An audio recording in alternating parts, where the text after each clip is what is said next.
Debat Hukum Fakultas Syariah UIN Kiai Haji Abdurrahman Wahid Pekalongan telah banyak menorehkan prestasi dalam berbagai ajang debat. Mereka akan membagikan pengalaman seru dalam setiap kompetisi hanya di Inspirasi Prestasi Inspires You.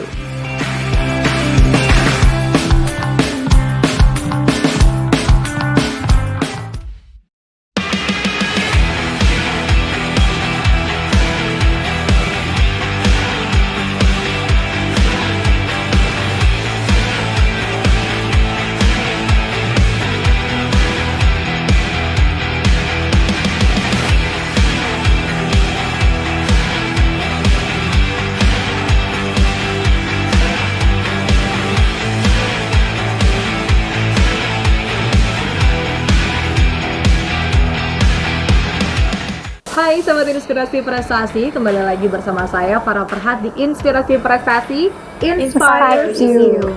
Oke, kali ini saya ditemani oleh tiga darah dari UKM Debat Hukum Fakultas Syariah UIN Kiai Haji Abdurrahman Wahid Pekalongan. Nah, di sini juga kita sudah panjang ya, berbagai macam prestasi mentereng dari teman-teman debat UKM Debat Hukum Fakultas Syariah UIN Gus Dur. Di sini mungkin kita kenalan satu-satu dulu kali ya. Dari mulai sini ke sini, silakan. Saya sendiri Nur Hasanah dari Kajen Kabupaten Pekalongan. Oke, terus? Halo teman-teman semua, saya Rosila Amalia, saya berasal dari Pekalongan. Kebetulan saya program studinya Hukum Tata Negara di Fakultas Syariah UIN Kiai Haji Abdurrahman Wahid Pekalongan. Oke, terima kasih Mbak Farah. Selamat pagi teman-teman semuanya.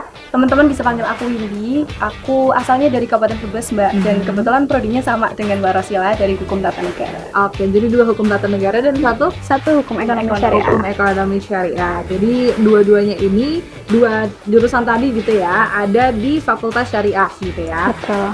Oke, ini kita bakalan mengupas tuntas prestasi mereka dalam dunia debat atau dalam kemampuan mereka adu argumentasi. Ini menarik sekali karena lomba debat itu menurut saya sendiri ya merupakan salah satu ajang latihan yang keren banget untuk mempertajam pemikiran kritis, kemudian juga public speaking, terus juga memperluas cakrawala kita gitu ya. So, pertama dan yang paling utama nih sebelum kita masuk ke pembahasan ini gitu ya, kalian itu awal mula atau mungkin background kalian masing-masing di program studi masing-masing itu sebagai apa dan aktivitasnya apa aja nih? Silakan. Kalau aku sendiri dari divisi lomba dan prestasi, itu kegiatannya itu kayak menaungi mahasiswa atau mahasiswi yang mau ikut kegiatan lomba itu. Nggak harus yang ikut dalam UKM debat, tapi juga mahasiswa umum kayak gitu, Kak. Okay. Nah, terus kalau motivasi saya buat ikut lomba itu awalnya karena saya tertantang sama Mbak Windy dan juga Mbak Rosila kayak gitu. Mereka seringkali mencetak juara kayak gitu ya, Kak, tingkat nasional maupun hampir kayak udah terkenal gitu. Yeah. Nah, karena itu saya juga pengen gabung sama mereka. Terus saya ikut lomba pertama kemarin di Kediri dan alhamdulillah, mohon maaf. Dan itu alhamdulillah meraih juara 1. Masya Allah. Itu lomba pertama apa gimana? Lomba kedua, yang pertama saya di semester 1 itu cuman masuk 16 besar dan ikut yang keduanya baru bisa juara. Oh, luar biasa ya.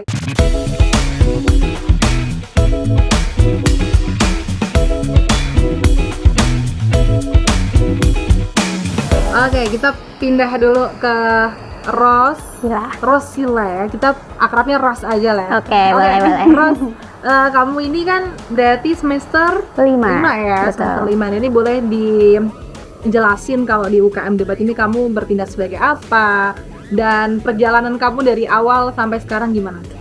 Jadi kebetulan di dalam struktur organisasi sendiri saya adalah wakil ketua dari UKM Debat Hukum Fakultas Syariah, di mana saya ikut organisasi dari UKM itu sendiri dari semester 1, sama seperti teman-teman yang lain. Namun di dalam perjalanannya juga saya tidak langsung kayak juara, meraih banyak prestasi, di mana banyak sekali proses yang saya lalui. saya rasa bahkan saya sempat merasa kalau debat itu bukan passion saya gitu, karena di dalam prosesnya itu benar-benar saya berusaha keluar dari zona nyaman saya, di mana hukum itu kan identiknya dengan kayak debat, riset, seperti itu Kak. Oke, baik, sampai akhirnya ini jadi wakil ketua. Betul. Oke, gabungnya dari semester 1. dari semester 1 juga ya. Wow, berarti udah berapa lama tuh? Berapa ya? Hampir 2 tahun, hampir 2 tahun ya. Hampir ya. Iya, dengan UKM debat. Masya Allah. Keren banget.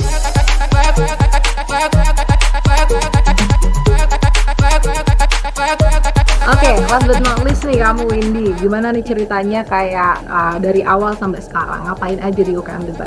Oke, dari teman-teman mungkin kayaknya aku yang terjun duluan ya ke lomba debat Mbak, karena dulu di semester 2 kebetulan aku dikontak langsung sama pembina UKM Debat tahun itu, Kak Iqbal, untuk ikut di beberapa lomba yang waktu itu namanya Porsi Jawara di Jember. Jadi waktu itu aku belum join ke kepengurusan karena aku masih joinnya ke himpunan. Terus mencoba dari situ, kemudian pulang dapat juara 3, akhirnya tiba-tiba diajak sama teman-teman, ayo ikut ke pengurusan supaya lebih explore lagi di debat. Akhirnya masuk ke kepengurusan dan kemudian sama dengan satu divisi dengan Bahasana di lomba dan prestasi. Jadi kita lebih prepare teman-teman yang mau ikut lomba, terus kemudian mentoring mereka juga. Tapi dari kitanya juga tetap ikut lomba, dan alhamdulillah di periode kedua ya kita di tahun ini kebetulan UKM Debat lagi banyak progres sih Mbak, jadi lebih banyak pencapaian daripada tahun-tahun kemarin.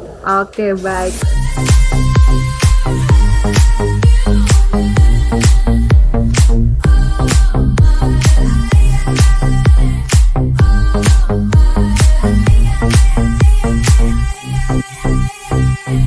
So, ini kalau misalkan debat itu kan kebayang banget ya bakalan seseru apa gitu ya. Satu argumentasi dibalas argumentasi lawan dan kritis banget. Aku penasaran kalau di kelas kalian gimana berarti?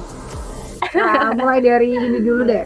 Oke, sebenarnya ketika kita join UKM Debat dan kemudian sudah banyak menjuarai lomba, jadi ada beban tersendiri sih Mbak, di kelas gitu. Jadi paradigma dari dosen, terus kemudian dari teman-teman di kelas tuh kita kayak satu langkah lebih maju lah daripada teman-teman yang lain. Jadi itu sebenarnya kadang-kadang dilema sih Mbak. Jadi ada kebahagiaan, tapi di sisi lain kita juga punya pressure untuk mencoba lebih baik daripada teman-teman yang lain. Tapi kalau di kelas kita usahain tetap aktif sih, karena kebetulan pembelajaran yang kita dapat di debat itu ternyata bantu banget kita di kelas. Kayak mulai dari riset, terus kemudian cara mengkritisi teman-teman, terus seenggaknya kita nggak malu tuh Mbak ketika kita nanya sama presentator sama dosen, karena kan mungkin banyak struggle teman-teman dari mahasiswa itu kan malu ketika di kelas. Tapi ketika kita udah ikut UKM Debat, udah ikut lombanya, seenggaknya kita udah pede daripada teman-teman yang lain. Berarti udah terbentuk ekosistemnya bagus gitu ya, terutama di kelas-kelas hukum, karena memang ya perkuliahan memang harus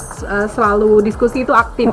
Iya. Oke, setelah ini pemirsa kita akan kembali lagi dengan pembahasan yang lebih seru, yaitu tantangan ketika mereka latihan sampai juga masuk ke arena debat, apa aja yang mereka alami, ups and down-nya seperti apa, dan pastinya kita akan berbicara mengenai piala-piala yang ada di belakang, bagaimana mereka memperjuangkan argumentasi untuk bisa mendapatkan piala-piala ini. Jangan kemana-mana, tetap di Inspirasi Prestasi Inside You.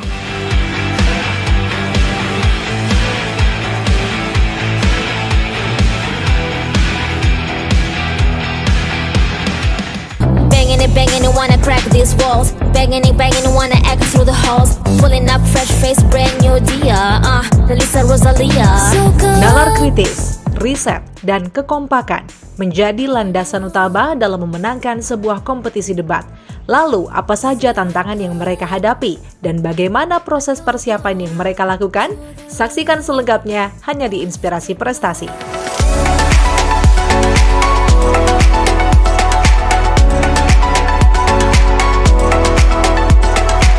Nah, ngomongin soal prestasi, kalian juga sudah membawa banyak piala di sini. Ini pasti dihasilkan dari perjuangan yang luar biasa ya. Kerjasama pastinya saling mengisi. Apa sebetulnya tantangan yang paling kalian harus hadapi pertama kali dalam hal persiapan dulu nih? Kira-kira siapa nih? Boleh kamu? Silakan. Mungkin perbedaan pandangan ya, kayak emosinya itu mau dibawa kemana kayak gitu. Kadang kan kita ada yang negatif, ada yang positif kayak gitu. Kadang itu antara aku sama Mbak Windy mungkin ketika satu tim itu beda pandangan gitu. Kadang harusnya dibawa ke sini loh, tapi akunya enggak, harusnya kayak gini loh Mbak kayak gitu. Itu yang pertama. Terus yang kedua, mungkin karena aku baru pertama dan Mbak Windy udah berpengalaman, jadi agak sulit buat menyeimbangkan kayak gitu antara pembicara 3 dan juga pembicara 2 biar nantinya itu ketika kita udah di panggung itu nggak ada lagi kata kayak salah pengucapan atau kayak gimana gitu. Terus cara menyesuaikan adigium sama isinya juga substansinya juga bingung ya Mbak ya, kadang itu masih ada kesulitan kayak gitu.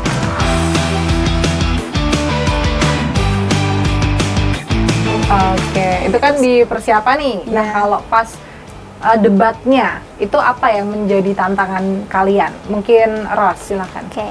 Kalau dari saya sendiri mungkin ya, karena kan debat itu kan bukan hanya seni berbicara, tetapi kan kita juga ada seni berpikir. Dimana di debat itu kan ada yang namanya interupsi. Saya itu orangnya kalau misalkan udah diinterupsi oleh lawan, terkadang saya itu menggebu-gebu, emosi. Kadang juga pikiran saya, argumen yang sudah saya susun, argumen utama saya itu tidak terbawa. Oke, itu ya. Berarti distraksi interupsi itu ya. Oke, kalau Windy mungkin mau nambahin.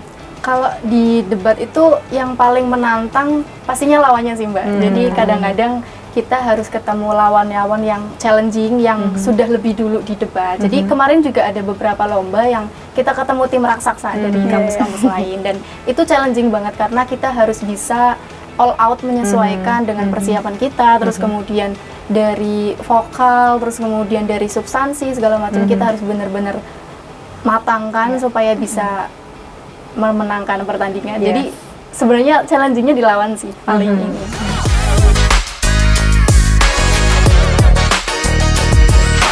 Oke, nah kalau misalkan persiapan nih, biasanya kalian bertiga ngapain aja nih jelang adanya lomba?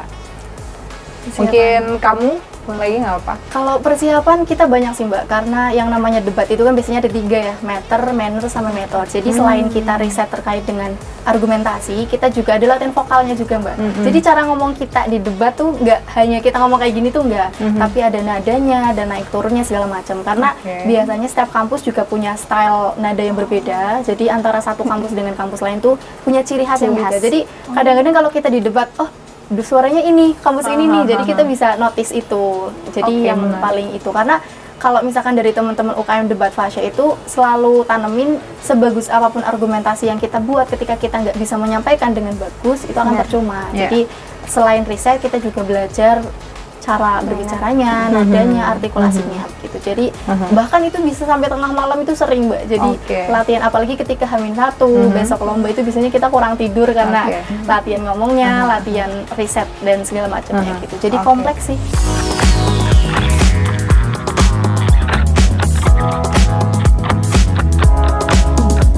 Baik. Nah, kalau berbicara riset nih, kalian kan pasti dibagi-bagi gitu ya, karena mungkin mosi kan banyak sekali. Nah, ini bagaimana kalian membagi mungkin riset dan lain sebagainya?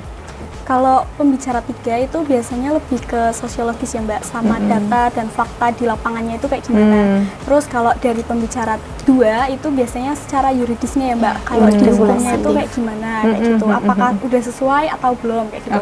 Terus kalau pembicara 1 itu lebih ke latar belakang kedudukan mosnya gitu. Jadi mau dibawa ke arah mana nih gitu. Jadi nanti saling terkait mengisi ya Mbak, saling mengisi.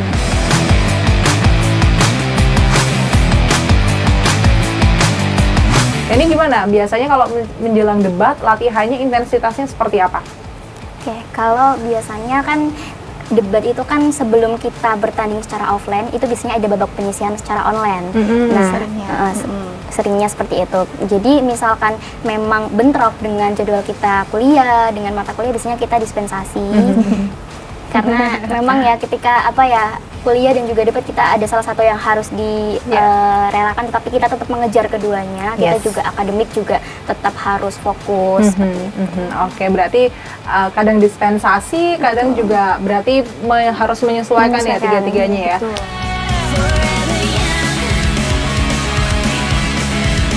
Oke, sedikit kita bahas tentang ini. Boleh dijelaskan satu persatu ini lomba apa aja? boleh diambil. Oh iya. Boleh mungkin Yang ini dulu mungkin gitu ya? yang kecil aja, yang besar kayak susah ya untuk diambil ya. Oke.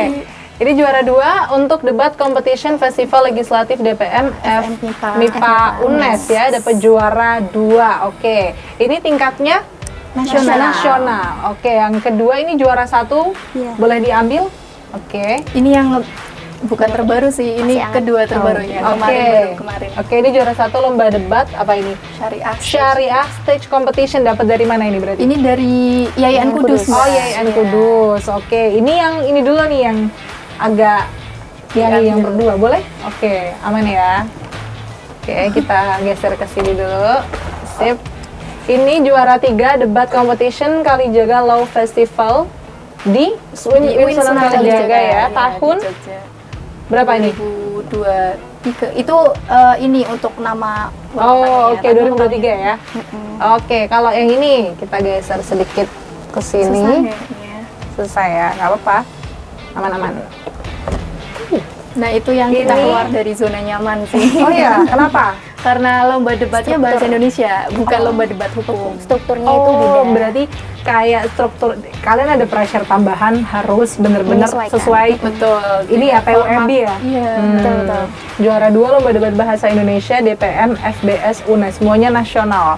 Oke, ini kan piala-pialanya udah ya. Kita juga sudah melihat bagaimana mereka sharing gitu kan tentang tantangan dan sebagainya. Nah, supaya kita bisa melihat lagi bagaimana mereka as a team itu bekerja sama dalam menyusun sebuah argumentasi untuk memenangkan sebuah mosi. Jangan kemana-mana, tetap di Inspirasi Prestasi Inspires You.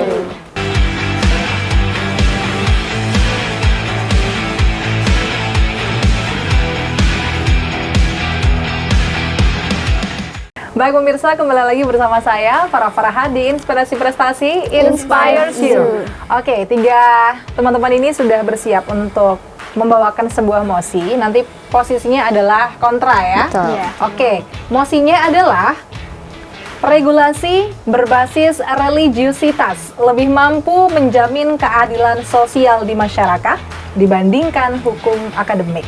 Oke. Sebetulnya saya juga nggak paham ya mosi ini seperti apa, tapi mereka yang lebih paham karena mereka anak-anak hukum. Nanti setiap pembicara akan memberikan argumentasi selama 2 menit. Oke, dimulai dari pembicara 1 terlebih dahulu. Waktu dimulai saat Anda berbicara.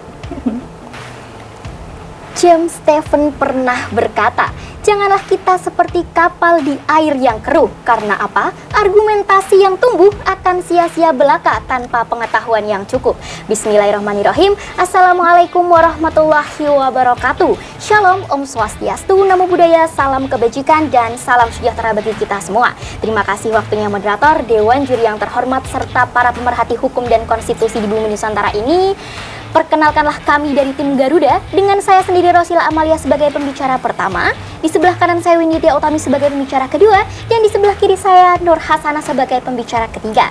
Dewan Juri yang terhormat, sebelum jauh menjajaki konstruksi argumentasi kami, izinkan saya selaku pembicara pertama untuk mendudukkan latar belakang lahirnya mosi perdebatan kita pada kali ini, di mana Dewan Juri yang terhormat, perlu kita ketahui bersama, regulasi berbasis hukum akademik merupakan hasil penelitian atau kajian ilmiah yang digunakan untuk menyusun peraturan perundang-undangan yang mana hal tersebut berfokus pada data empiris. Di mana Dewan Juri yang terhormat, saya selaku pembicara pertama dari tim kontra akan membawa arah perdebatan dengan landasan filosofis. Di mana Dewan Juri yang terhormat, secara filosofis Pancasila yang notabene sebagai stat fundamental, norm sumber dari segala sumber hukum, dan juga Undang-Undang Dasar 1945 sebagai hukum tertinggi di negara Indonesia saat ini, harus menjadi prioritas utama yang mengamanatkan adanya keadilan sosial di dalam pembangunan negara. Salah satunya adalah proses legislasi itu sendiri, di mana penolakan kami terhadap mosi perdebatan kita kali ini dilandasi dengan Pancasila dan Undang-Undang Dasar yang selanjutnya akan dielaborasikan oleh pembicara kedua dan juga pembicara ketiga kami dengan landasan yuridis dan sosiologis. Sekali lagi kami tegaskan bahwa kami menolak mosi perdebatan kita pada kali ini. Sekian dan terima kasih. Oke, 3, 2, 1. Nice ya, langsung tepat waktu. Oke, langsung kita kasih kesempatan untuk pembicara kedua. Waktu dimulai saat Anda berbicara. Hukum tidak tegak selalu, sekali tegak, sekali runtuh, di sana berdiri, di sini rubuh. Karena ia tergantung pada tingkah laku manusia. Tugas kita ialah berdirikan ketika rubuh, tegakkan ketika runtuh. Profesor Erman Rajagukup. Terima kasih waktunya moderator, Dewan Juri yang mulia. Jauh sebelum menjajaki konstruksi argumentasi kami, perkenankan kami untuk membidas dan meluruskan kesalahan berpikir yang telah dikonstruksikan oleh rekanku Tim Pro. Yang pertama, Dewan Juri yang mulia, jika rekanku menyatakan bahwasanya regulasi berbasis religiusitas akan mengakomodir kebutuhan warga masyarakat secara multikultural, kita harus tahu bagaimana esensi daripada religiusitas itu sendiri, Dewan Juri yang mulia. Yang pertama, hukum akademik justru berfokus pada data empiris dan data analisis sistematis untuk menjawab kebutuhan hukum sesuai dengan teori progresivitas hukum dari Profesor Sacipta Raharjo, bahwasanya hukum dibentuk adalah untuk manusia, bukan manusia dibentuk untuk hukum. Sehingga dalam hal ini hukum harus sejalan dengan kebutuhan regulasi atau kebutuhan dari masyarakat itu sendiri, Dewan Juri yang mulia. Sehingga perlu dipertanyakan ketika hukum harus berbasis religiusitas, yang dimana religiusitas itu bersumber daripada Tuhan dan agama, kita perlu mengetahui apakah betul kebutuhan masyarakat akan terakomodir melalui pendekatan berbasis religiusitas itu sendiri, Dewan Juri yang mulia. Yang kedua, Dewan Juri yang mulia, pada pasal 1 ayat 2 Undang-Undang Dasar 1945 menyatakan bahwasanya kedaulatan di Indonesia adalah kedaulatan rakyat, Dewan Juri yang mulia. Sehingga dalam hal ini jelas di dalam pembentukan peraturan perundang-undangan harus menggunakan sistem yang berbasis kebutuhan rakyat itu sendiri. Yang ketiga, Dewan Juri yang mulia, jika rekanku berdalih Indonesia adalah negara demokrasi yang kemudian mewajibkan rakyatnya dalam beragama, maka rekanku lupa bahwasanya hubungan agama dan negara di Indonesia adalah hubungan teokrasi, yang dimana keduanya saling berkaitan namun tidak bisa digabungkan secara penuh, Dewan Juri yang mulia. Pun Dewan Juri yang mulia, di dalam Undang-Undang PNPS terdapat 6 agama yang telah diakui secara resmi. Oke, waktu habis. Sehingga kami menolak adanya mosi perdebatan kali ini. Terima luar kasih. biasa. Oke, langsung aja pembicara ketiga. Waktu dimulai saat Anda berbicara. Lex Chamber Bibit Remedium. Hukum selalu memberi obat. Namun nampaknya rekan kami dari Tim Pro telah meracik obat yang salah. Jangankan meracik obat yang salah, mendiagnosa pun mereka keliru. Dewan Juri yang terhormat, pemerhati hukum sekalian, serta rekan berpikir kami dari Tim Pro, mohon maaf, yang kami banggakan. Sebelum melanjutkan argumentasi kami, izinkan saya untuk membidas satu persatu kesalahan berpikir yang telah dilakukan oleh rekan kami dari Tim Pro. Yang pertama, Dewan Juri yang terhormat, adanya peraturan Presiden nomor 8 tahun 2024 yang dimana menetapkan 16 hari libur nasional merupakan termasuk kontribusi daripada hukum akademik dari negara untuk mengakui secara sah dan menghormati adanya keberagaman di Indonesia. Selain itu, pendekatan produk seperti Undang-Undang Perkawinan, Undang-Undang Wakaf, dan juga zakat menjadi bukti konkret bahwasanya pendekatan hukum akademik yang digunakan di Indonesia saat ini telah berhasil mengakomodasi adanya kebutuhan umat beragama.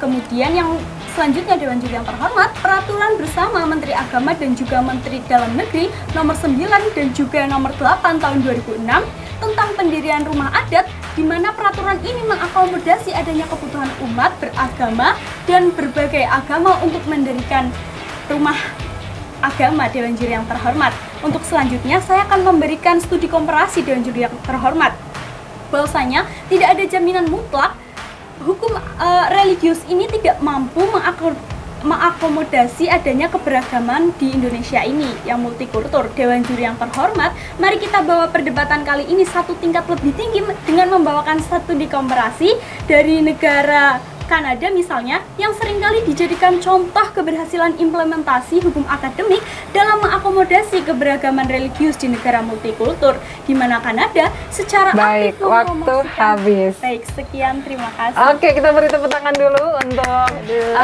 ketiga pembicara ini, luar biasa ya. Jadi pembicara 1, 2, dan 3 semuanya punya pembagian masing-masing. Tadi mosinya adalah tentang hukum religius ya, intinya hukum agama yang tadi kalian lebih paham lah ya.